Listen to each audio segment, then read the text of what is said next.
Completely जो digital process हो चुका है, इसमें बेनिफिट क्या हुआ है आप लोग को? बेनिफिट इसमें ये निकल के आता है कि पहले जब ये पोर्टल नहीं था,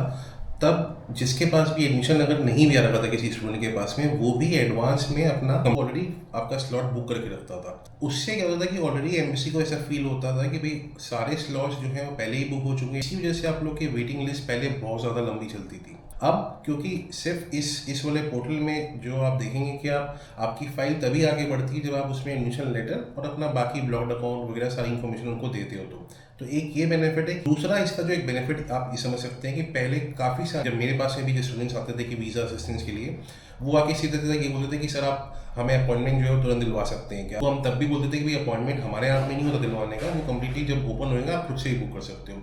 वो सिस्टम पूरा पूरा अब यहाँ से खत्म हो चुका है। उसके अलावा अब 2 महीने के अंदर अंदर में हमने देखा है कि जो मुंबई काउंसलेट हो गया, कोलकाता काउंसलेट है ना, बैंगलोर चेन्नई की काउंसलेट है, यहाँ पे आपका चाहे पब्लिक यूनिवर्सिटी हो चाहे आपका नॉन एपीएस वाले हो, आपको अपॉइंटमेंट काफ़ी जल्दी मिल रही है। इसके अलावा और क्या बेनिफिट आप समझ सकते हैं, पहले जब हम वीज़ा सबमिट करते थे, आपको